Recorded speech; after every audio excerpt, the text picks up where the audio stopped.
Holidays-nale, adu namma GT Holidays da. GT Holidays, South India's #1 travel brand. You know you are special when you're with GT Holidays. உங்கள் family background எனக்கு கொஞ்சம் சொல்லுங்களேன். அப்பாவை தெரியும். அம்மா வீட்டில் பார்த்தீங்கன்னா உங்களுக்கு 9 பேர், அதில் வந்து 6 பொம்பளை பிள்ளைங்க.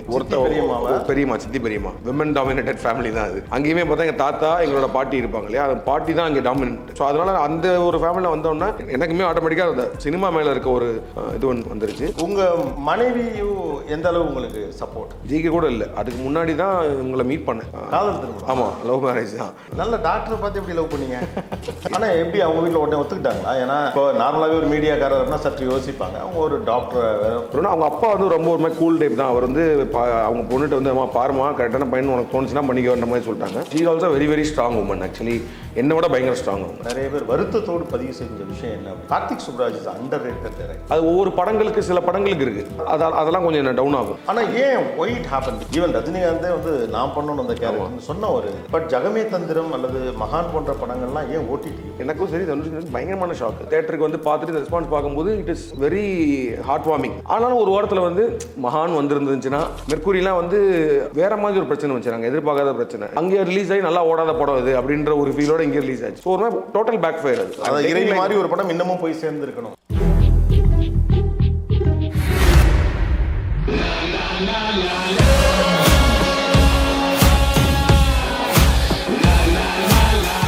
என்ன உங்கள் ஃபேமிலி பேக்ரவுண்ட் எனக்கு கொஞ்சம் சொல்லுங்களேன். அப்பாவை தெரியும், சத்யா தெரியும். அம்மா என்ன பண்ணுறாங்க? அம்மா வந்து ஹோம் மேக்கர் தான். பட் அவங்க வந்து மேலூரில் இருந்தாங்க. மதுரை பக்கம் மதுரை மேலூர் அங்கே தான் வந்து அவங்க இருந்தாங்க. அம்மா வீட்டில் பார்த்தீங்கன்னா வந்து அவங்க மொத்தம் அவங்களுக்கு 9 பேர், அதில் வந்து 6 பொம்பளை பிள்ளைங்க. ஓ, 6 எல்லாம் சித்திங்களா உங்களுக்கு? ஆமாம், பெரியம்மா சித்தி பெரியம்மா நம்ம 6 பேர், 3 பசங்க அவங்களுக்கு, மாமாக்கள் வந்து 3. ஸோ அங்கேயுமே பார்த்தீங்கன்னா அது ஒரு மேஜராக விமன் டாமினேட்டட் ஃபேமிலி தான் அது. அங்கேயுமே பார்த்தா எங்கள் தாத்தா எங்களோட பாட்டி இருப்பாங்க இல்லையா, அந்த பாட்டி தான் அங்கே டாமினன்ட். ஆக்சுவலி எங்கள் தாத்தாவே அப்படி சின்ன வயசுலாம் சொல்லுவார். அவரே ஏன்னா அவரே அந்த ஊரில் இதெல்லாம் பண்ணிட்டு இருந்தாலும் அவங்க பாட்டி ஏதாவது சவுண்ட் கொடுத்தாங்கன்னா அவர் கொஞ்சம் அடங்குவார். அந்த மாதிரி என்ன பண்ணாங்க தாத்தா? அவங்க ஆக்சுவலி மலேசியாவில் ஒர்க் பண்ணிட்டு இருந்தாங்க முன்னாடி. அந்த வார் டயத்தில் வந்துட்டாங்க. வார் டயத்தில் அங்கே வார் நடந்துச்சுல, அந்த டயத்தில் வந்து இங்கே அதுக்கப்புறம் விவசாயம் அந்த மாதிரி இதெல்லாம் பண்ணிட்டு இருக்கிற ஒரு ஃபேமிலி. அப்போ வந்து ஃபுல் டைம் ஆர்டிஸ்ட் தானா உங்கவா? இல்லை, அவர் வந்து மெடிக்கல் ரெப்பாக ஆரம்பிச்சு நடிப்பில் இன்ட்ரெஸ்ட் உள்ளவர். அவருக்கு ஏன்னா அவர் சினிமா மேலே பயங்கர இன்ட்ரெஸ்ட். அது வந்து எங்கள் ஃபேமிலி எல்லாருமே, அது எங்கள் அப்பா சைடு இருக்கிற ரிலேட்டிவ்ஸ், எங்கள் அப்பாவுக்கு வந்து கூட பிறந்தவங்க 4 பேர். அப்போ அவங்களோட பசங்கள்லாம் வந்து இப்போ எல்லாருமே அவங்களாம் ஜாயின்ட் ஃபேமிலியாக இருந்தவங்க, இவங்களும் ஜாயின்ட் ஃபேமிலியாக இருந்தவங்க தான். ஸோ அப்பா ஃபேமிலியில் பார்த்தீங்கன்னா படங்கள்ன்றது வந்து இப்போ அம்மா சைடில் தான் மேலூர்லேருந்து வண்டி எடுத்துகிட்டு வாரம் வந்து மதுரைக்கு வந்து படம் பார்த்துட்டு போவாங்க அப்படின்ற மாதிரி சொன்னாங்க. ஏன்னா மேலூரில் அப்போ கம்மி தேட்டர் தான், ஒரு 2 தேட்டர். அப்போ மதுரைக்கு தானே? ஆமாம், மதுரைக்கு தான் போகணும். திருவிழாவே மதுரைக்கு வந்து படம் பார்த்துட்டு தான். ஸோ மதுரை போய் படம் பார்த்துட்டு மத்தியானம் ஒரு கடையில் சாப்பிட்டுட்டு சாயங்காலம் ஷாப்பிங் பண்ணிட்டு நைட்டு வர்றது தான் அவங்களுக்கு வேலை. இங்கே எங்கள் அப்பாவோட ஃபேமிலி பார்த்தீங்கன்னா அவங்க வந்து படங்கள் தான், அவங்களுக்கு வந்து படங்கள் பார்க்குறது, அதை பற்றி டிஸ்கஸ் பண்ணுறது, அப்புறம் அந்த விஷயங்கள் தான் நிறையவே இருந்திருக்கு. ஸோ அதனால் அந்த ஒரு ஃபேமிலியில் வந்தோன்னா எனக்குமே ஆட்டோமேட்டிக்காக அந்த சினிமா மேலே இருக்க ஒரு இது ஒன்று வந்துருச்சு. ப்ளஸ் ஓவராலாகவே வந்து இந்த சோஷியல் கான்சியஸ்னஸ் நீங்கள் சொல்கிறீங்களா, அது வந்து எனக்கு இவங்க குடும்ப அமைப்புக்குள்ளே அது வந்ததுனால அது நம்ம ஒரு ஃபில்மேக்கராக இருக்கோம், ஒரு படம் ஒன்று பண்ணுறோன்றப்ப டெஃபினட்டாக அதுக்குள்ள நம்ம தெரியாமல் கூட வந்துடக்கூடாதுன்றதுல ஒரு கான்சியஸ்னஸ் இருக்கும். அது ஏன்னா சில நேரங்களில் வந்துடும். இப்போ ஏதோ ஒரு விஷயம் வந்தால் கூட வந்து இப்போ நானே வந்து யோசித்தேன், இந்த இடத்துல வந்து இதில் வந்து சீசர் வந்து ஒரு இடத்துல அவர் அறைவார். அந்த அதுவும் கன்சீவாக இருக்க பொம்பளை அறைவார். எனக்கு வந்து அப்போ வந்து திரும்ப வேற ஏதாவது இடத்துல இவங்க அறையிற மாதிரி வைக்கலாமான்லாம் யோசித்தேன். அந்த மாதிரி இடம் கிடைக்கல. பட் ஆனால் அந்த இடத்துல நான் என்ன சொன்னேன்னா அவங்க ரியாக்ஷன் பலமாக இருக்கும். அதாவது வந்து அவங்க எப்படி ரியாக்ட் பண்ண சொன்னேன்னா நான் நினச்சா அவனை திரும்ப அடிக்க முடியும் அப்படின்ற மாதிரி கத்துவாங்க. அவங்க சவுண்டு கத்துனோன்னு இவரும் ஒரு மாதிரி ஆக்சுவலி அவள் நேரம் இருந்தவர் டப்புன்னு வா போகலாம் அப்படின்னு போயிடுவார் அவர். அந்த இடத்துல அப்படி தான் வச்சது. ஸோ அதெல்லாம் கொஞ்சம் பார்த்து பண்ணுறது அது தெரில. அது உள்ள உங்கள் மனைவி எந்த அளவு உங்களுக்கு இதில் பெரிய சப்போர்ட். ஆக்சுவலி என்னென்னா வந்து நான் வந்து நாளை இயக்குனர் பண்ணிவிட்டு நாளை இயக்குனரோட ஃபைனல்ஸ், நாளை இயக்குனர் ஜெயிக்க கூட இல்லை, அதுக்கு முன்னாடி தான் இவங்களை மீட் பண்ணேன். ஆக்சுவலி காதல் திருமணம்? ஆமாம், லவ் மேரேஜ் தான். நல்ல டாக்டரை பார்த்து எப்படி லவ் பண்ணீங்க? அது எனக்கு அது ஒரு பெரிய ஸ்டோரி. அது சொன்னால் நம்ம ஒரு எபிசோடே அதெல்லாம் போகலாம். அதெல்லாம் போகலாம். ஒன்றும் என்னன்னா அந்த இப்போ நான் வந்து என்னோட ஃப்ரெண்டு ஒருத்தர் இருக்கான் சுரேந்திரன் சொல்லிட்டு, நான் பெங்களூரில் ஒர்க் பண்ணிட்டு இருந்தேன், 5 வருஷம் ஒர்க் பண்ணிட்டு இருந்தேன். அப்போ நாங்களாம் ஃப்ரெஷராக ஜாயின் பண்ணோம். அதாவது காலேஜ்லேருந்து அப்படியே கேம்பஸ் இன்டர்வியூவில் செலக்ட் ஆகி போய் பெங்களூர் ஜாயின் பண்ணும்போது அவனும் வந்து வேறு. ஸோ அங்கே ஒரு ஃப்ரெண்ட்ஸ் அந்த இப்போ நம்ம அலை பெஞ்சோட ஹெட்டு பவன் எல்லாமே அங்கே எங்களோட ஒர்க் பண்ண அந்த ஃப்ரெஷர் பேட்சில் ஜாயின் பண்ணவங்க. ஸோ அதில் சுரேந்திரன் இருக்கான், அவனோட ஃப்ரெண்டு தான் இவங்க சத்யா வந்து அவங்களோட ஸ்கூல் ஃப்ரெண்டு, அந்த கேஜிஎஃப்ல இருந்தாங்க. அப்போ ஸோ நான் 4 எந்த ஒரு பொண்ணு கேஜிஎஃப் கோலார் கேஜிஎஃப் அங்கே தான் இருந்தாங்க. இப்போ நீங்கள் கேஜிஎஃப் சொன்ன டக்குன்னு ஸ்ட்ரைக் ஆகலை. Okay, Kolar coalfields. ஸோ இப்போ நான் 4 இயக்குனர் வேலையெல்லாம் விட்டுட்டு 4 இயக்குனர் பண்ணிட்டு இருக்கும்போது அப்பப்போ ஏதாவது டைம் கிடைக்கும் போது சும்மா பெங்களூர் போவேன். நான் ஃப்ரெண்ட்ஸ்லாம் பார்த்துட்டு இருக்கும்போது ஒரு நாள் சுரேந்திரன் வீட்டுக்கு நானும் அவனை மட்டும் உட்காந்து பேசிகிட்டு இருக்கும்போது அவன் வந்து அவன் ரொம்ப நல்ல ஃப்ரெண்டு. அவன் கேட்டுட்டு இருக்கான், நீ வந்து இப்போ அடுத்த என்ன படம் பண்ணிடுவியா நீ 4 இயக்குனர் முடிச்சோன்னா அப்படிலாம் பேசிட்டு இதெல்லாம் பண்ணிகிட்டே இருக்கான். அதெல்லாம் பண்ணிடுவேன் நான் பேசிட்டே இருக்கும்போது அவன் திடீர்னு வந்துட்டு ஆக்சுவலி வந்து நீ சத்யாவை மீட் பண்ணணும், உனக்கு அவள் கரெக்டாக இருப்பா அப்படின்னா. லூஸ் மாதிரி பேச யாரா அப்படின்ற மாதிரி சொன்னால், நான் முன்னாடி ஏதோ ஒரு கல்யாணத்தில் பார்த்துருக்கேன், நீ பார்த்துருக்கா பார்த்தேன்னா ஆமாம்மா பட் ஆனால் கரெக்டாக இருப்பானா புரியல அப்படின்னா. இதே ஒரு நிமிஷம் சொல்லி பார்த்தா ஃபோன் பண்ணி நைட்டு 2 மணிக்கு கொடுத்துட்டான். அவன்கிட்ட இதே சொல்கிறான் அவன். ஆக்சுவலி கார்த்திக் என் ஃப்ரெண்டு ஷார்ட் ஃபிலிம்லாம் பண்ணிட்டு இருக்கான், அடுத்து வந்து அவன் கண்டிப்பாக டேரக்டர் ஆயிடுவான், உனக்கு அவன் கரெக்டாக இருப்பான், நான் பேசு அப்படின்ட்டான். நான் என்ன ஃபோனை வாங்கிட்டு ரொம்ப சாரிங்க, அவன் வந்து அவன் ஆக்சுவலி போதையில் இருந்தான், அவன் போதையில் இருக்காங்க ஏதோ ஒன்று பண்ணிட்டுருக்கான் எனக்கு தெரில சாரி என்ன. அவன் வந்து சொல்கிறான், இல்லை அவனை பற்றி எனக்கு தெரியும், அவன் ஏதாவது வளரிட்டு இருப்பான், பிரச்சனை நோ ப்ராப்ளம் அப்படின்னு சொல்லிட்டு ஃபோன் கட் பண்ணிட்டு அவன் பிரச்சனை கண்டு மணி திட்டுறேன்டா, அறிவு இருக்காடா உனக்கு, ஏதோ ஒரு பொண்ணு நைட்டு ஃபோன் பண்ணி கொடுக்குறேன். இல்லை எனக்கு க்ளோஸ் ஃப்ரெண்டு, ஆனால் நீங்கள் 2 பேரும் கரெக்டாக இருப்பீங்க. ரொம்ப நாளாக மைண்டில் யோசிச்சுட்டு இருந்துருப்பாராட்டிருக்கு. ஆமாம் அந்த மாதிரி.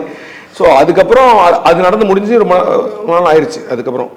அப்புறம் ஒரு நாள் திடீர்னு நான் அடுத்த நாள் வந்து நான் வந்து நம்பர் வாங்கி சாரி அப்படின்லாம் கேட்டேன். அவங்களும் வந்து ஓகே அப்படின்ற மாதிரி சொல்லிட்டாங்க. அதுக்கப்புறம் பேசுறதெல்லாம் இல்லைன்னு வச்சுக்கோங்க. சாரி இப்போ சொல்கிறதுக்காக நம்பர் வாங்கினீங்களா இல்லை சாரி வழியாக பேசுவோன்னு நம்பர் வாங்கினீங்களா? சாரி சொல்கிறது தான் வாங்கினேன். அதுக்கப்புறம் நான் பேசவே இல்லை பெருசாக. சாரிக்கு அப்புறம் நீங்கள் பேசலை? சாரிக்கு அப்புறம் பெருசாக பேசலை. இது ஜிகர்தண்டா XXXல தான் இருக்கான உண்மை தெரியல. சொல்லுங்க. ஓகே. ஸோ அதுக்கப்புறம் ஒரு 1 வீக் கழிச்சு திரும்ப நான் பெங்களூரில் வந்து போயிருக்கும்போது ஷி ஹட் கம் ஃபார் சுரேனோட வீட்டுக்கு. ஏன்னா சுரேனோட ஒய்ஃப் எல்லாமே அவங்க ஃப்ரெண்ட்ஸ் தான். ஸோ அவங்க வீட்டுக்கு வந்திருந்தாங்கன்னு சொல்கிறப்போ அப்போ திரும்ப அவங்க கால் பண்ணிவிட்டு சுரேன் தான் சொல்லி இந்த மாதிரி இருக்கான்னு சொன்னால் நான் மீட் பண்ணலாம் அப்படின்ற மாதிரி அவங்க வீட்டில் இருக்காங்கன்னு தெரிஞ்ச உடனே சுரேன் வந்து ஒரு மீட்டிங் கொண்டு சாரி சொல்லி கட் பண்ணியாச்சு. அப்புறம் போனீங்க? சுரேந்திரன் தான் அவருக்கு நான் வருது. அப்போ அவர் போதையில் பண்ணார். அப்புறம் நிதானத்தில் வந்து அவன் வந்து இந்த மாதிரி சொன்ன உடனே நான் வந்து மீட் பண்ணி பார்த்தா அதுக்கப்புறம் சும்மா கேஷுவலாக பேசிகிட்டு இருந்தோம். அப்புறமேட்டு வெளில வந்ததுக்கப்புறமே நான் திரும்ப ஈவினிங் சரி தனியாக மீட் பண்ணலாம் அப்படின்னு சொன்னேன். அப்புறம் மீட் பண்ணோம். பார்த்தா அங்கேருந்து ஒரு மாதிரி லவ்வாக ஸ்டார்ட் ஆகிடுச்சு. அது எப்படி ஸ்டார்ட் ஆகும்? அதெல்லாம் கேட்கக்கூடாது. புரியல. ஒருத்தர் அவசரத்தில் ஏதோ அவரை ஃபீல் பண்ணதை சொல்லிட்டாரு, நீங்கள் அன்கம்ஃபர்டபுள் ஆகிட்டீங்க, சாரி சொல்லிட்டீங்களா, அதுக்கப்புறம் யதார்த்தமாக மீட் பண்ணீங்களா, நாங்கள் நம்பணும், சரி நம்புகிறோம். ஆனால் அதுக்கப்புறம் அப்படியே லவ் ஸ்டார்ட் ஆகிடுச்சு. அது எப்படி லவ் ஸ்டார்ட் ஆகும் எனக்கு அதான் இல்லை. சாரிக்கு அப்புறமேட்டு அப்பப்போ சும்மா மெசேஜ் ஃபோன் பேசிகிட்டு இருந்தேன். அப்புறம் அவங்க நேரில் நம்ம மீட் பண்ணதே கிடையாது அப்படின்ற மாதிரி சொன்னாலும் அவன்னு சொல்லி அவன் வீட்டில் தான் போய் மீட் பண்ணோம். அவன் வீட்டில் மீட் பண்ணிவிட்டு கேஷுவலாக பேசிட்டு இருந்ததுக்கப்புறம் அப்புறம் சரி நம்ம வந்ததுக்கப்புறம் சொன்னேன் ஒரு ஏதாவது காஃபி ஷாப் போகலாமா அப்படின்னு கேட்டேன். அப்புறம் காஃபி ஷாப்பில் வந்து ரொம்ப நேரம் பேசணும். அதுலேருந்து அப்படியே கண்டினியூ ஆச்சு ஃபோன் காஃபி. ஆமாம் அதுதான் அப்படியே நடந்துச்சு. எனக்கு என்னன்னா வந்து ஆக்சுவலி எனக்கு ஒரு வாரத்துக்கு முன்னாடி பர்த்டே வந்துச்சு அந்த நேரத்தில். அப்போ எங்கள் அப்பா அம்மாலாம் பெங்களூரில் தான் இருந்தாங்க. இப்போ ப்ரொடியூசர் இருக்கார்ல கார்த்திகேயன் சந்திரன், அவர் என் மச்சான் தான். ஸோ அவங்க எல்லாமே அங்கே பெங்களூரில் ஒர்க் பண்ணிட்டு இருந்தாங்க. அக்கா வீட்டுக்காரர் தங்கச்சி ஹஸ்பண்ட். ஸோ அவங்க எல்லாருமே அங்கே ஒர்க் பண்ணிட்டு இருந்தாங்க. வீட்டில் நாங்கள் ஒரே வீட்டில் தான் இருந்தோம். ஸோ அப்போ அவங்க வீட்டுக்கு நான் போயிருக்கேன். அப்போ என் பர்த்டே அப்போ வந்து எங்கள் அப்பா சொல்கிறாரு, ஏன்னா நீ ஷார்ட் ஃபிலிம் பண்ணிட்டுருக்க, எப்போ படம் பண்ணுன்னு தெரியாது, கல்யாணத்துக்கு ஏதாவது பார்க்கலாமான்னு. நான் பயங்கரமான ஒரு வீரவசனம் நான் பேசிட்டு வந்தேன். நான் வந்து படம் பண்ணிட்டு தான் கல்யாணம் பண்ணுவேன், எனக்கு வந்து தயவுசெய்து இந்த மாதிரி எனக்கு டார்ச்சர்லாம் கொடுக்காதீங்க, பரவாயில்ல 4 ஏக்கர் முடிஞ்சு காஃபி ஷாப் போயிட்டு வந்திருக்கிறேன், எனக்கு டார்ச்சர் அப்போ இல்லை. அது காஃபி ஷாப்புக்கு ஒரு வாரத்துக்கு முன்னாடி. ஸோ இப்போ March 19 என் பர்த்டே. March 19 நான் இது சொல்கிறேன் பேசிட்டு, இதுமாதிரி எனக்கு அடுத்த 2 வருஷத்துக்கு எனக்கு கல்யாணத்தை பற்றிலாம் எதாவது பேசினீங்கன்னா கோவப்பட்டுருவேன்ற மாதிரி சொல்லிட்டு வந்து அப்புறம் ஒரு 3 நாளில் 23rd அந்த மாதிரி 24 தான் இவங்களை மீட் பண்ணி இந்த காஃபி ஷாப்லாம் முடியுது. அப்புறம் அடுத்த ஒரு எக்ஸாக்டாக எங்கள் அம்மா பர்த்டே வந்து அடுத்த வாரம் வரும், 26th வரும். அப்போ நான் சொல்கிறேன் நான் கல்யாணம் பண்ண ஒரு பொண்ணு. எங்கள் அப்பா 10 நாள் அவ்வளோதான். என்னடா போன வாரம் தான் அப்படி பேசினேன் அப்படின்றாங்க. இல்லை நான் ஒரு பொண்ணை மீட் பண்ணேன், அப்படி தான் ஆரம்பிச்சிச்சு எங்களோட ஸ்டோரி. பட் ஆனால் என்னன்னா பெரிய சப்போர்ட் சத்யா வந்து எப்படின்னா, ஏன்னா நான் வந்து நாங்கள் கல்யாணம் பண்ணது வந்து நாட் லைக் நாளை இயக்குனர் முடியறதுக்கு முன்னாடி வந்து வி ஃபிக்ஸ்ட் ஓகே கல்யாணம் பண்ண போகிறோம் நம்ம. Dentist right? டென்டிஸ்ட். ஆனால் எப்படி அவங்க வீட்டில் உடனே ஒத்துக்கிட்டாங்களா? ஏன்னா நார்மலாகவே ஒரு மீடியாக்காரர்னா சற்று யோசிப்பாங்க. அவங்க ஒரு டாக்டர் வேற நல்ல பெரிய ப்ரொஃபஷனல் இருக்காங்க, சம்மந்தமில்லாத ஆள். அவங்க வீட்டில் எப்படி ஒத்துக்கிட்டாங்க? அவங்க வீட்டில் ஏதாச்சும் சத்யா ஸ்ட்ராங்காக சொன்னாங்க. அவங்க வீட்டில் வந்து என்னன்னா, அப்போ நான் மீடியாவில் கூட இல்லை நான் வந்து ஷார்ட் ஃபிலிம் பண்ணிட்டு நாளை இயக்குனரில் இருக்கேன். ஸோ வந்து படம் பண்ணுவேனான்றது தெரில, இந்த மாதிரிலாம் இருந்துச்சு. ஸோ அப்போ போய் அவங்க அப்பாவை தான் மீட் பண்ணேன். அவங்க அம்மா கிடையாது, அவங்க சத்யாவோட அம்மா வந்து ஒரு அந்த கல்யாணம் ஆகிறதுக்கு ஒரு 3 years back she was passed away. So அவங்க அப்பாவை போய் மீட் பண்ணதுக்கப்புறம் அவங்க அப்பா வந்து ரொம்ப ஒரு மாதிரி கூல் டைப் தான். அவர் வந்து அவங்க பொண்ணுகிட்ட வந்து அம்மா பாருமா கரெக்டான பையன் உனக்கு தோணுச்சுன்னா பண்ணிக்கோன்ற மாதிரி சொல்லிட்டாங்க. இப்போ அவங்க வீட்டில் ரிலேட்டிவ்ஸ் யாராக இருப்பாங்களே ஸ்ட்ராங்காக வந்து நம்மகிட்ட கேள்வி கேட்காதுங்க, அந்த மாதிரி ஒருத்தர் ஒரு அங்கிள் இருந்தாங்க. அவங்க வந்து சொன்னாங்க ஓகே நீங்கள் வந்து ஐடி வேலையை விட்டுட்டீங்க, படம் பண்ண போகிறேன்னு சொல்கிறீங்க, படம் பண்ணுறதுலாம் ரொம்ப கஷ்டம், எவ்வளோ நாள் ட்ரை பண்ணுவீங்க அப்படின்னாரு. நான் சொன்னேன் ட்ரை பண்ணிட்டு தாங்க இருப்பேன். ஓகே ஒரு 2 வருஷம் நீங்கள் ட்ரை பண்ணுங்கள், ட்ரை பண்ணிவிட்டு படம் கிடைக்கலன்னா திரும்ப ஐடி ஜாப் வந்துடுவீங்களா அப்படின்னு கேட்டார். வாய்ப்பே இல்லைங்க, நான் வந்து 2 வருஷம் கிடைக்கலன்னா 3 வருஷம் ட்ரை பண்ணுவேன் அப்படின்ற மாதிரி சொன்னேன்னா அவர் கொஞ்சம் இதாகிட்டு போய் அவங்க இதெல்லாம் பேசினாங்க. அப்போ சத்யா வந்து சொன்னால் நீங்கள் எதுக்கு இந்த கேள்விலாம் கேட்குறீங்க, இப்போனாலும் நான் வந்து அவரை கல்யாணம் பண்ண போகிறேன் அப்படின்னா ஓகேம்மா அப்படின்னு சொல்லி ஒரு டவுட் இருந்துச்சு அவங்களுக்கு கெரியராக எப்படி வரும்னு. பட் அஸ் அ பர்சன் ஃபேமிலியாக வந்து தேவார் இப்போ எங்கள் அப்பா அம்மாலாம் வந்து பார்த்து அவங்களாம் பார்த்ததுக்கப்புறம் they felt okay it's a good family, அதெல்லாம் வந்து அக்செப்ட் பண்ணாங்க. பட் ஆனால் அவங்களுக்கு ஒரு டவுட் இருந்துச்சு எப்படின்னு. பட் ஆனால் ஸோ நான் என்ன சொல்கிறேன்னா, நாங்கள் கல்யாணம் பண்ணது வந்து before even my struggle started to get a producer அதெல்லாம் பண்ணும்போது ஃபுல் மாரல் சப்போர்ட்டாக இருக்கட்டும் எல்லாமே வந்து. So she is also very very strong woman. Actually என்னோட பயங்கர ஸ்ட்ராங் அவங்க. நானே நீங்கள் சொன்ன இப்போ இந்த கேள்விகளுக்கு முன்னாடிலாம் கேட்டிங்கல்ல இதெல்லாம் எழுதுறதுக்கு அந்த வாட்டவர் இந்த படங்கள் பற்றிலாம். ஸோ நான் வந்து கம்மியாக தான் சொல்லியிருக்கேன். நான் ரொம்ப பயங்கரமாக ரியாக்ட் பண்ணுவேன். ரொம்ப ஐ வில் கோ டவுன்னா நான் அப்படியே கீழே போயிடுவேன். அப்படியா? As a person. பட் ஆனால் வந்து அவங்க தான் she is only strong woman who will just tell okay இதெல்லாம் கரெக்டாக நடக்கும்ன்றா. ஸோ அவங்களுக்கு அந்த கான்ஃபிடன்ஸ் லெவல் வந்து ரொம்ப அதிகம். ப்ளஸ் வந்து அந்த ஒரு strong mentally very strong. She is a practising doctor and she is taking care of இந்த இதெல்லாம் கூட அது she is very supportive. Very supportive. She is having a clinic in Anna Nagar Lotus Dental கிளினிக்னு சொல்லிட்டு ஷீ இஸ் ப்ராக்டிசிங். பட் இங்கே வந்து இப்போ எனக்கு என்னன்னா வந்து ஷூட்டிங்லாம் நம்ம அவுட்டோர் போனோன்னா நான் வந்து அவள் இல்லைன்னா ஒரு மாதிரி எனக்கு இதாக நான் எனிதிங். இப்போ நான் வந்து இப்போ மழை பெய்யுதுன்னு வச்சுக்கோங்களேன், திடீர்னு நம்ம போகிறோம் மழை பெய்யுதுன்னா உடனே ஃபோன் பண்ணி சொல்லுவேன் மழை பெய்யுது தயவுசெய்து நீங்கள் வா அப்படின்ற மாதிரி. அவங்க கிளம்பி வந்து அங்கே வந்து கொஞ்சம் நேரம் இந்த மெடிடேட்லாம் பண்ணுவாங்க, அந்த மாதிரிலாம் பண்ணுவாங்க. அது ஒரு என்னோட பிலீஃப்னு வச்சுக்கோங்களேன். ஸோ அப்படியே அப்படின்றது. ஸோ அதுக்கேற்ற மாதிரி she will manage appointments and everything and then she will maximum she will try to be with me even during shoot also. Okay. So அவங்க கூட இருந்தால் ஒரு மாதிரி கம்ஃபர்டபுளாக ஃபீல் பண்ணுவீங்களோ? ஆமாம் இது ஒரு strength I feel some strength அது இருக்கும் அப்படின்ற மாதிரி. நான் சிலர்லாம் ரொம்ப டவுன் ஆகிடுவேன் அப்படின்னு சொன்னீங்கல்ல, இப்போ உங்களுடைய கெரியர் ஃப்ளோவை பார்க்குறப்போ எதுவுமே உங்களுக்கு ஈஸியாக நடந்த மாதிரி தெரில. ஆமாம் எந்த படமும் எல்லாமே ரிஸ்க்கு தான். வேலையை விட்டுட்டு இப்போ ஷார்ட் ஃபிலிம்ஸு அதில் ஒன்றும் ஒர்க் ஆகுமான்னு தெரியாது. லக்கிலினா குட் ஃபிலிம் நல்ல நேரத்தில் அது கரெக்டாக உட்காந்துச்சு பீஸா. அது வரைக்கும் அப்படி ஒரு படத்தை யாரும் பார்க்கலங்கிறப்போ அதுக்கப்புறமும் ப்ரொடக்ஷன் சைடில் படங்கள் ஓடிடிக்கு போனது இந்த மாதிரி இருக்கப்போ ரொம்ப டவுன் ஆகிடுவேன். அப்படின்னா what kind of character personally you are? Press மீட்டில் ஏதாவது பேசுகிறாரு, ட்விட்டரில் ஏதாவது போகிற, ட்விட்டர்லேயும் கூட பெருசாக நம்பர்ஸ் தான் உங்களுக்கு நிறையா இருக்குது, இன்ஸ்டாகிராம் ட்விட்டர்லாம். படத்தை பற்றி ஏதாவது பேசுகிறீங்க அவ்வளோதான். இப்போது அதில் பொது கருத்துக்கள் வரப்போ ஏதோ 1-2 சொன்னீங்க. தனிப்பட்ட முறையில் எப்படியானால் how you face your failures and success? அதான் நான் சொன்ன மாதிரி வந்து I will take it very to the heart. டக்குன்னு ஃபஸ்ட் ரியாக்ஷன் அதுவாக தான் இருக்கும். டக்குன்னு வந்து டு த ஹார்ட் வந்து இப்போ ஏதாவது இப்போ நினச்ச மாதிரி ஒன்று நடக்கலை, இந்த படத்துக்கோட ரெஸ்பான்ஸ் இருக்குன்னா வந்து அது ரொம்ப அஃபெக்ட் பண்ணேன்னு. ஆனால் over the years now I'm not like இப்போ நாளை இயக்குனர் டைமில் இருந்தப்போ எப்படியோ அது அந்த மாதிரி இப்போ இல்லை. அப்போ வந்து ரொம்ப ஒரு அதுலேருந்து ஸ்லோவாக வந்துட்டே இருக்கும். ஃபார் எக்ஸாம்பிள் இப்போ பீட்சா வந்து பண்ணும்போது ஃபஸ்ட்டு படம் அப்படின்றப்போ வந்து அது எல்லாருமே சொல்லுவாங்கள்ல ஃபஸ்ட்டு படம் மட்டும் நல்லா வந்துடணும், அதுக்கப்புறமேட்டு பிரச்சனையே இருக்காதுன்னாங்க. ஆனால் எனக்கு ஃபஸ்ட்டு படம் நல்லா வந்துச்சு. ஆனால் அதுக்கப்புறம் தான் ஆரம்பிச்சிச்சு பிரச்சனையே. ஒவ்வொரு படத்துலையும் ஒரு டிசைன். அதாவது வந்து இப்போ ஜிகர்தண்டாவில் வந்து திடீர்னு பார்த்தா ப்ரொடியூசருக்கு எனக்கும் பிரச்சனை அப்படின்ற மாதிரி ஒரு இஷ்யூ ஆச்சு. இறைவியில் பார்த்தா வேறு மாதிரி ஒரு பஞ்சாயத்து வந்துச்சு. அப்புறம் மெர்க்குரியில் இந்த மாதிரி எங்கேயோ ஒரு ஸ்ட்ரைக் நடக்குது, அதனால தேட்டருக்கு இதாகிடுச்சு காலியாக. பேட்டை வந்து தான் ஒன்று ஸ்மூத்தாக போச்சு. ஐ திங்க் பிகாஸ் தலைவர் அப்படின்ற ஒரு சன் பிக்சர்ஸ் இவங்கெல்லாம் பண்ணாலும் பேட்டை ஸ்மூத்தாக போச்சு. அண்ட் தென் அகைன் அடுத்த 2. So every year it is எனக்கு அது சமயத்தில் எனக்கு கூட தோணும் அது ஏன்னா because it is affecting every one இல்லை. அதாவது வந்து இப்போ நான் சினிமாவில் இருக்கேன் அப்படின்னாலுமே இப்போ வந்து எங்கள் அப்பா அம்மா அப்புறம் ஒய்ஃபு இவங்க எல்லாரோட லைஃப்மே ஆனால் இதை பொறுத்து தான் இருக்குது.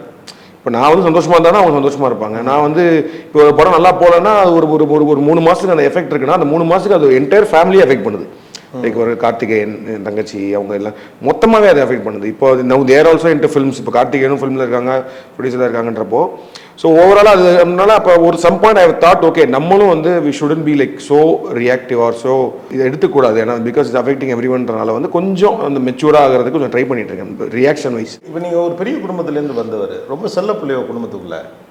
ஆமாம், ஒரு ப்ளூ ஐட் பை மாதிரி ஒரு 5 சித்தி 4 சித்திலாம் இருந்தாலே கொண்டாடுவாங்க. ஆமாம், எனக்கும் நிறைய சித்தி பாருங்க. That's why I'm saying. ஆமாம் ஆமாம், எதாக இருந்தாலும் எங்கள் பிள்ளை எங்கள் பிள்ளை எங்கள் பிள்ளைன்னு நமக்கு ஒரு அந்த ஒரு இது இருக்கும். But it's good to come from ஒரு மிடில் கிளாஸ் டவுன் பாய் வர்றப்போ அது இட் ரிஃப்ளெக்ட்ஸ் இன் ஸ்க்ரீன் அப்படிங்கிறது இட்ஸ் ஸோ குட். நான் நிறைய இன்டர்வியூஸ் உங்களோடது நான் பார்த்தேன். அதில் மெயினாக கமெண்ட்ஸில் படிக்கிறப்போ ரொம்ப ஜென்யூனாக நிறைய பேர் வருத்தத்தோடு பதிவு செஞ்ச விஷயம் என்ன அப்படின்னு கேட்டால், Karthik Subbaraj is underrated director, அவர் என்ன கொண்டாடணும்.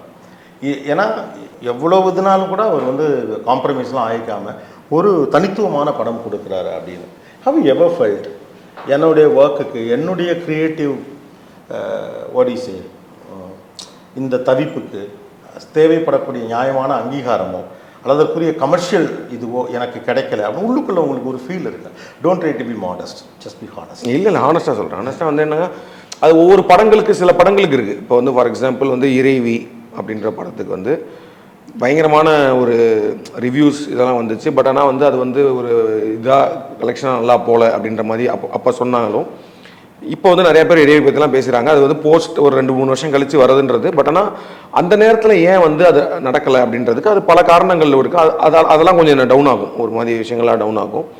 மெர்க்குரி ஃபிலிம் வந்து அதே மாதிரி தான். மெர்க்குரி ஃபிலிம் வந்து பாதி பேர் பார்க்கவே இல்லை, அது தேட்டருக்கு வந்து இது பண்ண விஷயங்கள். அப்புறம் இப்போ எனக்கு அந்த லாஸ்ட்டாக அந்த ஜெகமே தந்திரம் அண்ட் மகான் வந்து ஓடிடியில் போனது எனக்கு மிகப்பெரிய ஒரு பெயினாக தான் இருந்துச்சு. அதாவது வந்து பட் ஜெகமே தந்திரம் அல்லது மகான் போன்ற படங்கள்லாம் ஏன் ஓடிடிக்கு போச்சு நேரம்? அது எல்லாமே அந்த தயாரிப்பாளர்களோட இதுதான். என்னென்னா வந்து ஜெகமே தந்திரம் பண்ணிவிட்டு அதோட ஃபைனல் டப்பிங் இப்போ லண்டனில் வந்து சில இந்த ஃபாரின் ஆர்டிஸ்ட்டுக்கெலாம் வந்து டப்பிங் எடுக்கிறதுக்காக போயிருக்கேன். அப்போ தான் அந்த கொரோனா அப்படின்றது ஸ்டார்ட் ஆகுது. ஸோ வந்து நாங்கள் அந்த மே மாதம் ரிலீஸ்ன்ற மாதிரி தான் வச்சுருந்தோம். May 1 தேட்டரிக்கல் ரிலீஸ்ன்ற மாதிரி வச்சுருந்தோம். ஜான்வரியில் ஆரம்பிக்குது. ஜான்வரி பிப்ரவரி அரௌண்ட் பிப்ரவரியில் கொரோனா ஸ்டார்ட் ஆகி லாக்டவுன்ற மாதிரி போனப்போ த டெசிஷன் வாஸ், நான் அவர் ப்ரொடியூசர் அவர் ஒய்நாட் சசி சார், அவர் தனுஷ் எல்லாருமே உட்காந்து பேசிவிட்டு ஓகே நம்ம எப்போ அந்த லாக்டவுன்லாம் முடிஞ்சதோ அப்போ தேட்டர்ஸ் ஓப்பன் ஆகுது, அப்போ நம்ம தேட்டரில் பண்ணிடலாம் அப்படின்ற மாதிரி ஒரு விஷயத்தில் இருந்து and we are all waiting. அந்த படத்தோட போஸ்ட் ப்ரொடக்ஷன் எல்லாமே முடித்து வெயிட் பண்ணிகிட்டே இருக்கோம். ஸோ எல்லாமே முடியுது. அதாவது இந்த செகண்ட் வேவுக்கு முன்னாடி வந்து திரும்ப ஒரு வாட்டி எல்லாமே பேக் டு நார்மல் வருது. இந்த படம் ரிலீஸ் ஆச்சுல, மாஸ்டர் ரிலீஸ் ஆச்சு, அந்த பொங்கலுக்கு தான் ரிலீஸ் ஆச்சுன்னு நினைக்கிறேன். ஸோ அப்போ வந்து தேட்டர்ஸ்லாம் ஓப்பன் ஆகுது டிவிஎஸ்ன்னு சொன்னபோது we are all very hoping that this will come to தேட்டர்ன்ற மாதிரி இருக்குது. நான் censor December I think 20 25 sorry அந்த 30 இது பிட்வீன் கிறிஸ்மஸ் டு இதுக்குள்ளே ஒரு நாள் சென்சார் வாங்குகிறோம். சென்சார் வாங்கும் போது அவர் என் பக்கத்தில் தான் உட்காந்துட்டு அவர் வந்து சொல்லிட்டு இருக்காரு, ஒருவேளை மாஸ்டர் வந்து பொங்கலுக்கு வராங்கன்னா நம்ம Jan 26 வந்துடுவோம் அப்படின்ற மாதிரிலாம் பேசிகிட்டு இருக்காரு. எல்லாமே ஓகேன்னு சொல்லிட்டு போகிறேன். ஒரு 2 நாள் கழித்து வந்து பார்த்தா சொல்கிறாங்க அந்த மாதிரி வந்து ஓடிடியில் பேசியாச்சு கொடுத்துட்டோம் அப்படின்ற மாதிரி சொன்னாங்க. எனக்கும் சரி தனுஷுக்கு பயங்கரமான ஷாக் அது. அப்புறம் நாங்கள் எவ்வளவோ போராடி இருக்கோம், வேணான்னு சொல்லிட்டு இது பண்ணால். பட் ஆனால் ஏன்னா இப்போ தேட்டர் ஓப்பன் ஆகிடுச்சு உங்களுக்கு. இப்போ வந்து இப்போ கம்ப்ளீட்டாக கொரோனாவில், ஏன்னா கொரோனா காலகட்டத்தில் வந்து நம்மளுக்கு தேட்டர் ஓப்பன் ஆகிற டயத்தில் நம்ம வந்து படத்தை வெளியில் விடணுன்றதுக்காக ஒரு ஓடிடியில் டைரக்ட் ரிலீஸ்லாம் பண்ணோம். ப்ளஸ் மைண்ட் செட்டாகவே வந்து இது வந்து இப்போ ஓடிடிக்காக நான் ஒரு படம் பண்ணுறேன்னா டெஃபினட்டாக I'm ready to do one film. இப்போ வந்து நம்ம ஆரம்பிக்கும் போதே வந்து இது ஒரு நெட்ஃப்ளிக்ஸ் ஃபில்ம் இல்லை அமேசானுக்கு ஒன்று பண்ணுறோம் அப்படின்னா அது பண்ணலாம். But this is not that. இது வந்து ஒரு ஆடியன்ஸாக நிறைய பேர் உட்காந்து எக்ஸ்பீரியன்ஸான படம். ஸோ அது பண்ணோம். அதே மாதிரி தான் மகானுக்கும் ஆச்சு. மகானுமே மேக்கிங் வைஸ் அது தேட்டரில் இருந்தால் அதோடைய ஆமாம் அது வந்து அப்படிப்பட்ட, ஏன்னா இப்பயுமே வந்து நிறைய பேர் வந்து மகான் மட்டும் தேட்டரில் ரிலீஸ் ஆகிருந்தா நல்லா இருக்குன்ற மாதிரி சொல்கிறாங்க. அவருமே வந்து எதுவுமே வந்து கொரோனாவை நான் வந்து ப்ளேம் பண்ண முடியாது. ஏன்னா ரெண்டு வந்து ஓடிடியில் வந்த காலகட்டம் பார்த்தீங்கன்னா அவங்க இந்த ப்ரொடியூசர்ஸ் வந்து ஓடிடி கொடுத்த காலகட்டம் பார்த்தீங்கன்னா அது எல்லாமே அவங்களோட பர்சனல் ரீசன்ஸ் தான். I don't know what is that. அதாவது ஒரு ஃபினான்ஷியலாக உடனே பணம் வந்துடுது அப்படின்ற ஒரு விஷயமா, இல்லை வந்து அவங்களுக்கு இம்மீடியட்டாக அந்த பண தேவை இருக்குது ஒரு தேட்டரில் கொடுத்து ஏன்னா அப்போ கொரோனா முடிஞ்சதுக்கு அப்புறமேட்டு ஃபஸ்ட்டு ஒரு டவுட் இருந்துச்சுல்ல எனக்கு தெரிஞ்சு தேட்டருக்குலாம் வருவாங்களா ஆடியன்ஸு திரும்ப அப்படின்ற ஒரு டவுட் இருந்துச்சு. அந்த பயத்தினால இது தேட்டருக்கு விட்டு நம்ம ரிஸ்க் எடுக்க வேணாம்னு நினச்சாங்களா என்னமோ. பட் ஆனால் வந்து அப்படி கொடுத்துட்டாங்க. ஸோ 2 படமே ஒரு போராட்டம் தான். என்ன ஜெகமேதந்திரம் முடிச்சுட்டு நான் வந்து மகான் ஷூட்டிங் போகும்போது நான் தெளிவாக சொல்கிறேன், சார் அந்த படத்தை ஓடிடியில் கொடுத்துட்டாங்க, தயவுசெய்து வந்து எனக்கு திரும்ப இந்த வேலையை பண்ணணும்னா அதெல்லாம் இல்லை, நான் வந்து இது வந்து நான் எப்படி தேட்டர் ரிலீஸ் பண்ணுறேன் பாருங்க தான் அவர் ஆரம்பித்தார் Lalit sir. But I don't know what is personal அந்த ஃபினான்ஷியல் ப்ராப்ளம்ஸ் என்ன இருந்துச்சுன்னு தெரில. பட் தே கேவ், அதாவது பியாண்ட் அவர் நாங்கள் எல்லாருமே இப்போ அதுலேயும் விக்ரம் சாரும் நானுமே எவ்வளோ வந்து பேசியிருக்கோம், இதெல்லாம் பண்ணியிருக்கோம். விஜயே அந்த படத்தை நீங்கள் ஏன் வந்து ஓடிடியில் கொடுத்தீங்க அப்படின்னு கேட்டார்னு அவர் சொன்னார். அவர் அதுக்கப்புறமேட்டு ரொம்ப ஃபீல் பண்ணியிருக்காரு. இப்போ நிறைய வாட்டி இப்போ கூட கால் பண்ணி இல்லைங்க அந்த நேரத்தில் சுச்சுவேஷன் அப்படி இருக்குது, பட் ஆனால் வந்து அது ஒரு தப்பு தான் அப்படின்ற மாதிரிலாம் ஃபீல் பண்ணார். பட் ஆனால் வந்து நம்மளுக்கு அது போச்சுல அந்த ஒரு படங்கள். இது கேட்கணும், இப்போ அண்டர் ரேட்டட்னு அவங்களுடைய ஃபேன்ஸ் வருத்தப்படுறதுக்கு காரணம் என்ன? இந்த சீரீஸ் அப்படியே தேட்டர் ஆரம்பிச்சுன்னு வச்சுக்கோங்களேன், ஒரு ஜிகர்தண்டா, அப்புறம் வந்து இந்த படங்கள் மகான், ஜெகமே தந்திரம் அப்படியே போயிட்டேன். ஓகே, அப்படியே வந்துருந்துச்சுன்னு வச்சுங்களேன், அந்த லீப் அந்த ஸ்கேல் ஆஃப் கார்த்திக் சுப்பராஜ் இன்னும் மேலே இருக்கு. Your ace director, critically acclaimed, commercially successful, எல்லாம் உண்மை தான். ஆனால் இன்னும் கொஞ்சம் மேலே இருக்கணுமோ அப்படின்னு அந்த வருத்தங்கள் உங்களுக்கு எப்படி? அது இன்னும் கொஞ்சம் மேலே இருக்குன்னா இப்போ வந்து ஃபினான்ஷியலாக நான் யோசிக்கல சார். ஏன்னா வந்து இப்போ எல்லா படங்களுக்குமே வந்து இப்போ ஒரு படம் பண்ணி முடித்தோன்னா அடுத்த ஒரு படம் பண்ணலான்னு சொல்லிட்டு வர ஆட்கள் இது வரைக்கும் இருக்காங்க, விச் இஸ் காட்ஸ் கிரேஸ். அதே மாதிரி வந்து கேட்குற சேலரியும் கொடுக்குறாங்க. ஸோ ஃபினான்ஷியலாக நான் வந்து எதுவுமே நான் எப்படி சொல்கிறேன்னா, அண்டர் ரேட்டட்ன்ற வார்த்தை வந்து என்ன விஷயங்களுக்கு பார்க்குறேன்னா, அந்தந்த படங்கள் இப்போ வந்து ஸ்பெசிஃபிக்காக ஜெகமே தந்திரமும் மகானும் தேட்டருக்கு வந்திருந்தா மேபி இப்போ ஜிகர்தண்டா XXக்கு ஒரு வந்து அந்த படத்தை கொண்டாடுறாங்கல்ல, அந்த மாதிரி அது ஆயிருக்க வேண்டிய படம் கேப் இல்லாமல் இருக்கும்ல. அண்டர் ரேட்டட் உங்க ஃபீல் பண்ணுறதே என்னன்னா, ஆமாம் ஒரு 4 வருஷம் வந்து 4.5 வருஷம் ஆச்சு கேட்டக்கு அப்புறம் ஒரு இவ்வளோ பெரிய டைரக்டர் வந்து இப்போ தான் வந்து தேட்டர் படம் ஒன்று கொடுக்குறாரு. ஆமாம், அப்புறம் வந்து இன்னமும் கொண்டாட பண்ண வேண்டியவனா ஒவ்வொரு படைப்பும் நல்லா வித்தியாசமாக கொடுக்குறாருன்னு. இப்போ இதெல்லாம் நீங்களும் படிக்க தானே செய்வீங்க. ஸோ உங்களுக்கு அது எப்படி இருக்குங்கிறதுக்காக தான் கேட்குறேன். அது அந்த வருத்தம் எனக்கு இல்லை சார். நான் வந்து இப்போ கம்பேரிட்டிவ் வருத்தம் கிடையாது எனக்கு. அதாவது வந்து நம்ம இங்கே வந்திருக்கணும், இப்போ இந்த படம் பண்ணியிருக்கணும், இவங்க கூட பண்ணியிருக்கணும் அப்படின்ற மாதிரிலாம் எனக்கு அது கிடையாது. ஆனால் நான் சொன்ன மாதிரி என்னென்னா, எனக்கு வருத்தம் அப்படின்னு பார்த்தது வந்து அந்தந்த ஃபிலிம்ஸ்க்கு தான் நான் சொல்கிறேன். இப்போ வந்து இப்போ ஜெகமே தந்திரம் ஏன்னா எல்லா படத்துக்குமே நம்ம வந்து ஒரு ஃபில்ம் மேக்கராக, நான் மட்டும் இல்லை, எல்லா ஃபில்ம் மேக்கரும் ஒரு படம் வந்து அவங்க லைஃபோட ஒரு பகுதியை எடுத்துக்குது. ஆக்சுவலி வந்து நம்ம அதெல்லாம் கொடுக்குறோம், அந்த படத்துக்கு கொடுக்குறோம். இப்போ அது வந்து நம்ம நினைச்ச மாதிரி போய் ரீச் ஆகாம ஒரு விஷயங்கள் அது அந்தந்த ஃபிலிம்ஸ் தான் அண்டர் ரேட்டட். அது வருது. அதாவது இறை மாதிரி ஒரு படம் இன்னமும் போய் சேர்ந்துருக்கணும் அப்படின்ற விஷயம். ஜெகமே தந்திரமோ மகானோ வந்து தேட்டரில் வந்திருந்தா அப்படின்ற ஒரு இது இருக்க தான் செய்யுது. இன்னமும் வந்து உட்காந்து அதான் சொல்கிறேன்ல, இப்போ ஒரு நாள் என்கிட்ட ஒரு தலைவர் இருக்காக சொன்னார், ஏதோ ஒரு அந்த பழைய பாபி படம் டைரக்டர் இருக்கார்ல, அவர் வந்து மேரனாம் ஜோக்கர்னு ஒரு படம் எடுத்தாராம். படம் எடுத்துட்டு இந்த படம் சரியாகவே போகலன்னு சொன்னோன்னு பார்த்தா ஃபுல்லாக டிப்ரெஷனுக்குள்ளே போய் அவர் பாட்டு வந்து அந்த ரைட்டர்ஸ் எல்லாரையும் கூப்பிட்டு ஏன்டா அந்த படம் ஓடலைன்னு சொல்லிட்டே வந்து ஒரு மாதம் 2 மாதம் அப்படியே இருந்தாங்களாம். அவங்களுக்கு கடன்லாம் வந்துச்சு, எல்லாம் வந்துச்சு. ஆனால் யாரும் போய் அவர்கிட்ட சொல்கிறதுக்கு பயப்பட்டாங்களாம், இப்போ என்ன அப்படின்ற மாதிரி.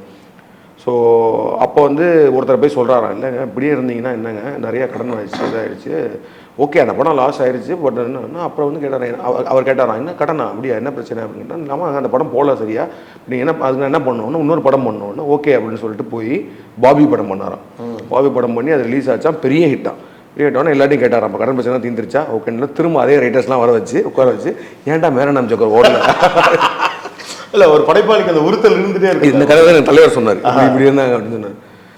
அந்த உறுத்தல் வந்து போகவே போகாது. அது வந்து இட்ஸ் லைஃப் லாங் ஒரு ஸ்கார் மாதிரி தான் அது வந்து அது வந்து என்ன இது பண்ணாலும். இப்போ வந்து இப்போ எனக்கு XX வந்து இப்போ தேட்டருக்கு வந்து பார்த்துட்டு இந்த ரெஸ்பான்ஸ் பார்க்கும்போது it is very hard warming. அதாவது ஓகே சூப்பர் இதெல்லாமே இருக்குன்னு.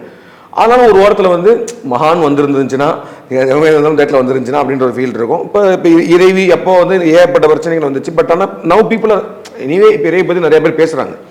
மெர்க்குரிலாம் வந்து அது வேறு மாதிரி ஒரு பிரச்சனை வச்சுறாங்க, எதிர்பார்க்காத பிரச்சனை. என்னென்னா வந்து மெர்க்குரி வந்து ரிலீஸ் பண்ணுறப்ப பேசிக்கலி என்னென்னா, இப்போ நான் வந்து தமிழ்நாட்டில் தான் படம் ரிலீஸ் ஆகணும். ஆக்சுவலி வந்து இங்கேருந்து தான் ஸ்டார்ட் ஆகும். ஏன்னா நான் வந்து இங்கே தமிழ்லேருந்து தான் படம் பண்ணிகிட்டு இருக்கேன்றப்போ அப்போ பார்த்தா இங்கே வந்து ஸ்ட்ரைக்கு நம்ம ஊரில் தேட்டர்லாம் வந்து ஏதோ ஒரு கவுன்சிலுக்கும் ப்ரொடியூசர் கவுன்சிலுக்கும் தேட்டர்ஸ்க்கு இது மாதிரி பிரச்சனை வந்ததுனால தேட்டர்லாம் அப்போ ஷட் பண்ணியிருந்தாங்க அந்த இதில். ஆனால் நம்ம டேட்டு வந்து ஏன்னா அது ஒரு சைலண்ட் ஃபிலிம் அப்படின்றனால ஆல் ஓவர் இந்தியா ரிலீஸ் பண்ணலான்ற மாதிரி பிளான் போட்டு மற்ற இடங்களெல்லாம் வந்து ரிலீஸ் டேட் அனௌன்ஸ் பண்ணிட்டாங்க. தமிழ்நாட்டில் மட்டும் ஆனால் தேட்டர் ஓப்பன் ஆகலை. அப்போ ஆனால் அவங்க என்ன சொன்னாங்க, அதுக்காக நாங்கள் மற்ற இடத்துல நிப்பாட்ட முடியாதுன்னு சொல்லிட்டு மற்ற இடத்துல ரிலீஸ் ஆச்சு. தமிழ்நாட்டில் ரிலீஸ் ஆகலை அந்த வாரம். அந்த மற்ற இடங்கள்ல வந்து பார்த்தீங்கன்னா, ஏன்னா அது ஒரு ஒரு வைப் தானே. இப்போ வந்து இப்போ இந்த படம் இங்கேருந்து தான் வரும், இங்கேருந்து வரும்போது ஒரு அந்த பாசிட்டிவ் ரிவ்யூலாம் வந்து போச்சுன்னா அப்போ அவங்களும் பார்ப்பாங்க அப்படின்றது. இப்போ எடுத்தோடனே அங்கே போய் நார்த் இந்தியாவில் ரிலீஸ் ஆகுதுன்னா ஃபர்ஸ்ட் ஆஃப் ஆல் அங்கே நான் யாருன்னு தெரியாது, எல்லாருமே சவுத் ஆக்டர்ஸ் வச்சு ஒரு படம் பண்ணியிருக்காங்க. அதை வந்து பார்க்கணுன்றது பார்க்க வரமாட்டாங்களே, why they want to come and watch. So அந்த ஒரு வாரத்துலேயே வந்து பார்த்தா படம் இதுன்னு போச்சு. அப்புறம் இங்கே வரும்போது பார்த்தா அங்கே ரிலீஸ் ஆகி நல்லா ஓடாத படம் இது அப்படின்ற ஒரு ஃபீலோட இங்கே ரிலீஸ் ஆச்சு. ஸோ ஒரு டோட்டல் பேக் ஃபயர். அது எல்லாம் பேன் இண்டியா அப்படிங்கிறது இப்போ வந்து ரொம்ப பாப்புலரான. நீங்கள் பாண்டியா அப்படின்னு அதை அவர் சொல்கிறாரு, பாண்டியான்னு வாட் சும்மா ஒரு ஃபன் டோனா இல்லை என்னடா பேன் இண்டியான்லாம் சொல்லிட்டு இருக்கீங்கிற ஒரு டோனா, வாட் இஸ் தட்? ஆமாம், அந்த இதுதான். அதாவது வந்து ஒரு அது மேலே ஒரு அந்த வார்த்தைக்கு திடீர்னு ஒரு அட்டென்ஷன் ஒன்று வருது இல்லை பேன் இண்டியா. தெரிஞ்ச படங்கள் இப்போ வந்து நம்ம முன்னாடியே நிறையா நம்ம பார்க்குறோம், நம்ம நிறையா ஹிந்தி படங்கள்லாம் பார்த்து நம்ம இது பண்ணியிருக்கோம். இப்போ இங்கே வந்து மணிரத்னம் சார்லாம் வந்து ரோஜாலாம் வந்து அந்த டைம்லேருந்தே இருக்குது, Shankar sir Mudhalvan. So everything was all across India, it was a big இதுதான். பட் இது வந்து ஒரு டேர்மாக வந்து அது நிறைய பேர் கேட்கும்போது அடுத்து ஒரு பேன் இண்டியா படம் பண்ணுங்க அப்படின்னா, என்னங்க பேன் இண்டியா படம்னா பேன் இண்டியா படம் பண்ணுங்க அப்படின்ற மாதிரி சொல்கிறாங்களா. அது ஜஸ்ட் ஒரு சின்ன ஒரு டீஸ் தான் ஒரு சின்ன சர்காஸ்டிக். ஆமாம், சர்காஸ்டிக் டீஸ் தான். என்ன எல்லாம் பேன் இண்டியா அப்படிங்கிற ஒரு அந்த டோனில் தான் அது அந்த இதெல்லாம் வச்சது. அதே மாதிரி இந்த பாண்டியா வெஸ்டர்னே வச்சோன்னா, யூஸ்வலாக வந்து இந்த வெஸ்டர்ன் ஃபிலிம்ஸ் வந்து இட்டாலியில் நிறையா ஷூட் பண்ணாங்க. அப்போ அதை வந்து ஸ்பெகட்டி வெஸ்டர்ன் அப்படின்னு சொல்லுவாங்க. ஸோ இது வந்து பார்த்தா கிட்டத்தட்ட பார்த்தா மதுரையில் ஷூட் பண்ணுற ஒரு வெஸ்டர்ன், அதனால பாண்டியா வெஸ்டர்ன். ஸோ அது ஸ்பெகட்டி மாதிரி இங்கே பாண்டியா அப்படிங்கிற மாதிரி. ஓகே, ஆக்சுவலாக இன்னொரு இது, உங்கள் படங்களில் பெண்கள் முன்னிறுத்தப்படும் ஒரு இது இருக்குல்ல, முதல்ல பேர்கள் மலர்விழி, பொன்னி, இதில் வந்து மலையரசி, யாழினி, இங்கே பிடிக்கிறீங்க இந்த மாதிரி பேரில் எல்லா பேருமே எல்லா படங்களிலும் வரக்கூடிய பெயர்கள். எங்கேருந்து இந்த பேர்? அதாவது நான் சொன்னது பெண் கேரக்டர்களுக்கு மட்டுமில்லை, ஆண் கேரக்டர் அதோட நேர் எக்ஸ்ட்ரீமாக. இப்போ மதுரை பக்கம்லாம் நம்ம ஜென்ரலாக ஒருத்தர் வச்சா அவர் பேர் பின்னால் நம்ம சேர்த்துக்கிறது மாதிரி சத்யஜித் ரேயோட இதை போட்டு ரேயோட சேர்த்துக்கிட்ட ஒரு டோன். என்ன ஆலியஸ் சீசர், ஒரு கிளின்ட் ஈஸ்ட்வுட்லாம் உள்ள வர. ஸோ எனக்கு ரெண்டு விஷயம் கார்த்திக் சுப்ராஜ், ஒன்று முகங்கள், இன்னொன்று பெயர்கள்.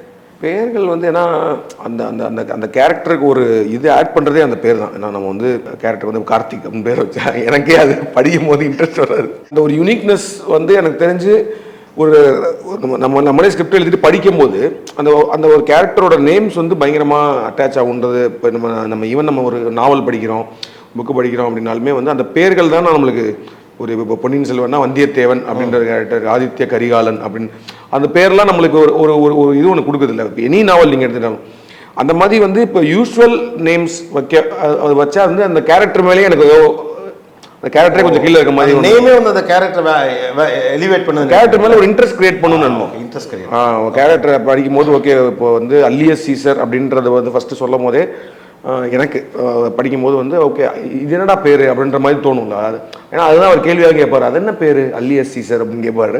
அதுக்கு நம்ம ஒரு பேக் ஸ்டோரி சொல்கிறோம். ஃபார் எக்ஸாம்பிள் இப்போ அந்த அப்பா கேரக்டர் நீங்கள் சொன்னீங்களே, சீரோட அப்பா கேரக்டர், அதுக்கு ஒரு பேர் வைக்கணும் அப்படின்ற மாதிரி இருந்துச்சு. ஸோ நான் வந்து கரியன் அப்படின்னு யோசித்தேன். நான் கரியன் ஒரு பேர் வைக்கலாம்.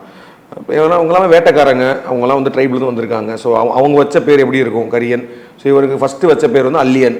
அல்லியன்றது வந்து ஒரு யானையோட ஒரு பேர், அதாவது வந்து ஒரு டைப் ஆஃப் யானை, அதாவது காட்டை விட்டு விலகி வந்த யானையோட ஒரு யானைக்கு தான், ஒற்றை யானைக்கு தான் அல்லியன் சொல்லுவாங்க. இப்போ அதே மாதிரி கொம்பன்றது வந்து பயங்கர வயலண்டான யானை, அதுதான் அவங்க மூத்த பையனுக்கு வச்சிருப்பாரு. ஸோ அவங்களாம் அந்த ட்ரைப் நேம்ஸ்லாம் வச்சுருந்தோம். ஸோ கரியன் வச்சா அதுக்கப்புறமேட்டு அந்த பேர் பார்த்தா அந்த டாக்கீஸ்க்கு அவர் பேர் வைக்கணுன்ற மாதிரி சொன்னபோது ஒரு வந்து டெடிகேட்டட் ஃபார் கிளின்டீஸ்னால அவர் கிளின்டீஸோட எப்படி ப்ரொனவுன்ஸ் பண்ணுறாரோ கிளின்டீஸ் டாக்கீஸ்னு ஒன்று வச்சிருப்பாரு. இன்னொன்று தான் அப்பா பேரில் கரியா டாக்கீஸ் அப்படின்ற மாதிரி 2 டாக்கீஸ் நடத்துறாரு. ஸோ அந்த கேரக்டருக்கு ஒரு இன்ட்ரெஸ்ட் ஃபேக்டர் ஈவன் வைல் ரீடிங்கே வரணும் அப்படின்றது தான். இப்போ நான் வந்து இந்த ஸ்கிரிப்டை படிக்க கொடுத்தேன்னு வச்சுக்கோங்களேன், யாருக்காவது இப்போ ஃபீட்பேக்காக படிக்க கொடுக்குறேன்னா அவங்களுக்கு அந்த கேரக்டர்ஸ்லாம் ஞாபகம் இருக்கும் ஃபர்ஸ்ட் ஆஃப் ஆல். ஏன்னா அந்த பேர் யூனிக்காக இருந்தால் தான் ஞாபகம் இருக்கும். அந்த ப்ளஸ் அது ஒரு இன்ட்ரெஸ்ட் ஃபேக்டர் ஃபஸ்ட்டே வரும் அந்த கேரக்டர் மேலே.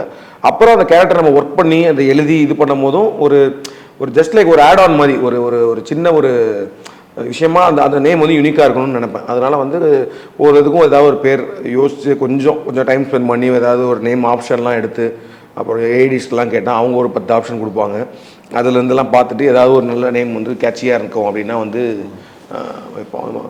இதெல்லாம் வந்து முறை என் சொந்த பேரே ட்ரால் பண்ணால் நீங்கள் தான். இன்னொன்று ஜிகர்தனால அந்த கேரக்டர் கார்த்திக் தான் வச்சுருப்பேன். இன்னொன்று வந்து எங்கேயுமே விமனை வந்து ஒரு பிளாண்டா ஒரு கதை சுவாரஸ்யத்திற்காக கூட ஒரு சின்னதாக கோமாளித்தனமாக எங்கேயுமே காட்ட நீங்கள் பிரயத்தனப்பட்டதே இல்லை. இப்போ வந்து பீஸாலே அந்த பொண்ணு வந்து கிளவராக இருந்தாலும் அவள் வந்து புத்திசாலி. அவள் தப்பான வேலைக்கு ஹெல்ப் பண்ணுறா அல்லது இப்படி பண்ணி காசடிக்கலான்னு சொன்னால் கூட அவள் புத்திசாலி. இப்போ இறைவியிலலாம் வந்து அதில் காட்டப்படக்கூடிய 2 எக்ஸ்ட்ரீம் கதாபாத்திரங்கள் அதற்கான நியாயங்களை பேசும், பயப்படாது.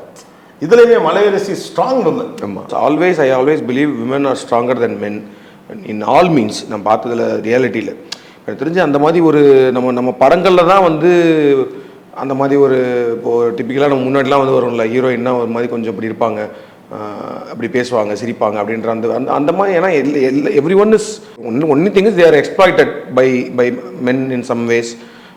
அந்த மாதிரி தான் இருக்குமே தவிர்த்து, ஆனால் உள்ளுக்குள்ளே வந்து ஒரு ஸ்ட்ராங் விமன் தான் நம்ம பார்த்துட்டே வரோம். நம்ம வந்து எங்கே பார்த்தாலும் சரி, சின்ன வயசுலேருந்து பார்க்கும்போது ஒரு வீட்டுக்கெலாம் அப்போல்லாம் காய்கறி தூக்கிட்டு வருவாங்க, காய்கறி தூக்கிட்டு வந்து வீட்டில் வந்து கொடுப்பாங்களா, அந்த அக்காலாம் கேட்டோன்னா அவங்க தான் வந்து அந்த ஃபேமிலியை ரன் பண்ணிட்டு இருப்பாங்க. எப்படினாலும் பார்த்தா அவங்க 90% ஆஃப் த டைம் வந்து அவங்க சொல்லும் போது பார்த்தா அவங்க புருஷன் ஏதாவது ஒன்று பண்ணிட்டு இருப்பான், ஒன்று குடிச்சிட்டு இருக்கான், அவன் உடம்பு சரியில்லை, இந்த மாதிரி தான் ஒரு ஃபீல் இருக்கும். பட் ஆனால் she is running the family. இப்போ நம்ம வீட்டில் நம்ம வளர்ந்த பார்க்குற போது இருக்க விமன் எல்லாருமே so they are actually basically strong தான் அந்த விஷயத்தில். அது ஸோ அதுக்கு சினிமாக்காக மட்டும் நம்ம அதை கொஞ்சம் டவுன் பண்ணணும் அப்படின்றது அது எனக்கு வந்ததே கிடையாது அந்த தாட்டு. ப்ளஸ் கதைக்குமே வந்து எனக்கு வந்து ஒரு ஹீரோயின் ஒருத்தங்க தேவைப்படுறாங்க அப்படின்னா அந்த கேரக்டர் அது வந்து ஜெனுவைனாக ஒரு ஸ்ட்ராங்கான ஒரு நீட் இருந்துச்சுன்னா மட்டும்தான் அது கேரக்டரே வைக்கணும், இல்லைன்னா அது இல்லாமே கூட போகலாம். இன்னொரு பக்கம் how you take the social media impacts, comments, pressure, box office, இதெல்லாம் எப்படி பார்க்குறீங்க? அது ஒரு அந்த பாக்ஸ் ஆஃபீஸ் எஸ்பெஷலி தேவையில்லாத இருந்ததுன்னு தோணுது. ஏன்னா வந்து நம்மலாம் வந்து